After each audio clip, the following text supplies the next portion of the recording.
we know that 1 in 3 women in the US will develop type 2 diabetes by the time they reach menopause. I think it's 50% of the population in the US now anyway, and that's thanks to the SAD diet, the standard American, standard Australian diet. Women will have a higher predisposition to chronic disease, so inflammation.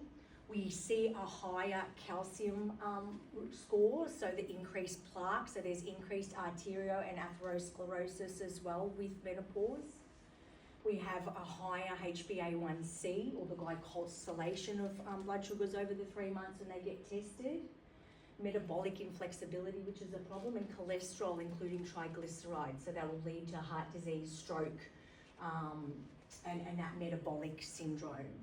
An increase in depression and anxiety, and an increase in the higher visceral tissue, so abdominal tissue. We can see that waist increases, and that's due to estrogen looking for another area. Once the ovaries, which have the most estrogen in them, start to decline, body starts to look naturally at the estrobolome, which is part of the gut. It looks for the estrogen receptors there to actually make, with testosterone, make you estrogen to save your bones, to save your brain, and to save your heart. So unfortunately, that's going to add the risk of the abdominal tissue. This can happen though at midlife normally, and is also generally a case with males as well, going through andropause. So we get that midlife shift, increase in waist measurement, increased risk of chronic comorbidities like the diabetes and heart disease and stroke. And we know too that there is a huge cognitive transition with women in this, and men through andropause too. But mainly women going through neuroplasticity, that dementia risk is high because the changes in the grey matter of the brain, the white matter of the brain, and the estrogen coats the brain. And that's the biggest part. We're having that loss. The British Medical Journal in 2020 outlined 13 modifiable risk factors that are associated with dementia. And menopause wasn't one of them, but we do know the declining estrogen was. So they put that in, but they didn't put menopause in.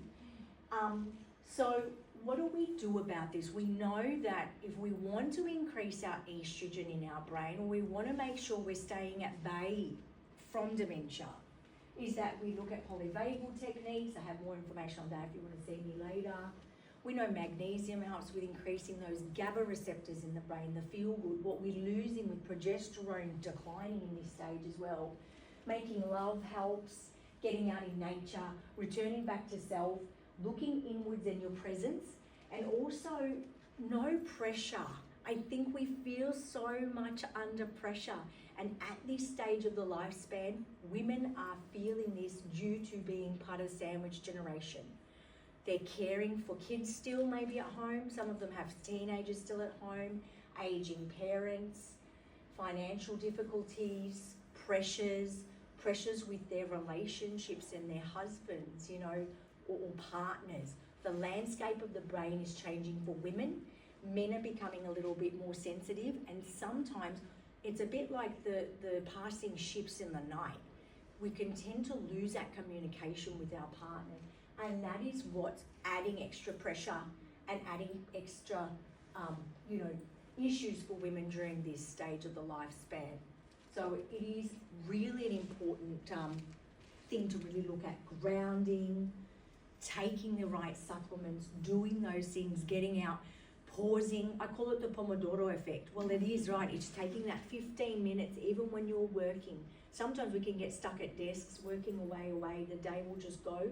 Taking that time to pause and really get out, get the sun, try to reset your circadian rhythm, helpful for sleep as well. We know that suicide risk is really high in the menopausal life, or the time phase. And a lot of it is due to not having the ability to have some time out in nature, taking some time out because of the financial pressures. So we know that taking a holiday is good if you can. good for the soul. Okay, what's the research telling us about menopause? I love research and I love looking at all this. We will start to lose muscle mass. Okay, this is the one thing I have seen a lot of women stressing about on a group I'm on Facebook. We will start to lose around 0.35 to 1.545% per year, okay? By age 70. I had mum in the car yesterday, she just turned 70 in September. I said, Mum, are you weight training? Oh, not at the moment. I said, you start weight training. I said, because you're going to start losing this muscle rapidly, okay? We need to get this clear to women. And it's not all about getting into the gym and doing heavy weights and doing all the sculpting and things. It's just some light weights, some resistance training, anything, picking up anything heavy. The way you pick up your shopping, the way you get into the car, all the things you do to help your pelvic health. Pelvic health gets lost, and that's a big thing.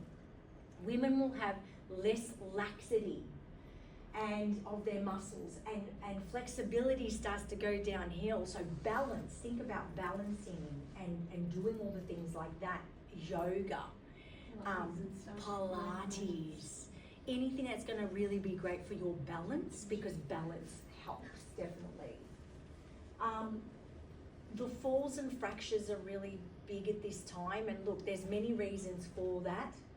So, we do tend to pee a little bit more. Some women are falling, going to the toilet at night because they don't have that bone density or the muscle. So making sure that we're looking after that for later on, for the 70s and onwards. We'll have less metabolic flexibility. It is more difficult to lose weight, and some women are saying that is happening, but it doesn't have to be the outcome. What we want to do is support the mitochondria. We all know what the mitochondria is, the powerhouse of the cell. Now, the ovaries in the whole body have the oocytes in the ovaries, have the most amount of mitochondria. So when we start to lose that, we have to look at muscle building to help us with that mitochondrial development. And women become pro-inflammatory at this time as well. So it really affects their food choices, or the prefrontal cortex of the brain. So if they're overworked and they're working really hard, they're not eating in the day, they're going to stop at Aldi's before going home, before cooking, they have to look at what they want to buy, and that Snickers bar looks really good and they haven't eaten. They are likely to take the Snickers bar, get the rush of sugar, get the rush of fat. The prefrontal cortex of the brain is numbing her willpower. It's not all about willpower now, but it's all about calming her nervous system down, okay? Cupcakes aren't included. No. Sometimes food. I like the non-inflammatory ones. So we know that the more inflamed you are as a person overall, and inflammation is this whole part of menopause, is the worst decisions you're going to make regarding food, okay? And regarding your exercise, your motivation, your thought process, your mindset. It's all there. We know that women in menopause will have a poorer gut ecology and thus a poorer vaginal ecology, which means what's happening in the gut is happening down there. It's all happening. And we tend to lose that environmental gut microbes that are making the microbiome of the gut nice and luscious, like a big rainforest. I think it's a Tanzania or one of the... that they have the best gut diversity, because they're probably eating about 13 different more berries than we are having and things like that. But, women will start to decrease the amount of fibre they have. They will start to probably drink a little bit more wine. They will be out eating maybe a little bit more. Uber Eats, when I was working with Diabetes Victoria, that was the huge thing most clients were doing during COVID. And that escalated because we can just dial in for food now. We don't even have to make food, just dial in. We know that 68% of women, once they reach menopause, will start intermittent fasting. So they're all wanting to lose weight, and they all start not eating. So they'll have a window where they'll stop at 7 o'clock at night, and then they won't eat again maybe until 1 o'clock in the afternoon. Okay, so they'll start to do that just to lose weight. For some, I think for about, it depends on your stress levels. If you have high cortisol, forget it, don't do it. About 36% will probably work for anyway. We know that 85% of the population of women going through menopause have hot flushes, okay? We know that my P stopped working on my keyboard. That's why you've got some missing P's and little P's. Sorry about that. Those women who have had prior premenstrual tension, who have had MDD or postnatal depression, even gestational diabetes. We know that women with gestational diabetes will have a higher risk of hot flushes. Does anybody know why? It's the correlation between the cardiovascular disease risk that they have during the pregnancy, gestational diabetes, and their risk to the blood sugar imbalance. So we know, as it is a vasomotor symptom, it is indicative of future cardiovascular disease. So not to stress or alarm anybody, but if you're getting frequent flushes all the time, you need to have a look at your heart health and have a look at what you're doing as for your cardiometabolic risk of it, okay? A woman, when she has a hot flush during sleep, will wake up within 4 minutes of that hot flush, okay, or sweat. And we know that this will increase cortisol and it will also increase her heart rate. If she doesn't fall asleep, she's most likely to start with the monkey brain, so she will start thinking and overthinking and ruminating thoughts. And then that's going to increase overall inflammation. So we know the more heart flushes you have, the more cortisol and the more inflammation you'll end up with. Hot flushes is the main reason why women will go and seek their healthcare provider for hormone replacement therapy, or MHT.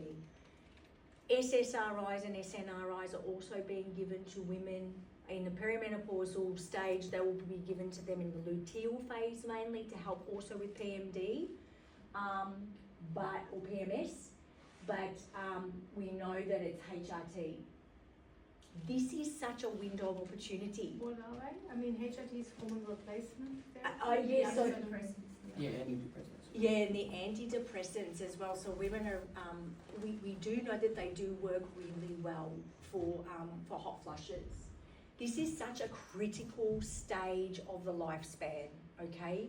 So if we need to improve our health, we do it now, because every decade that we're in, we are preparing ourselves for the next decade.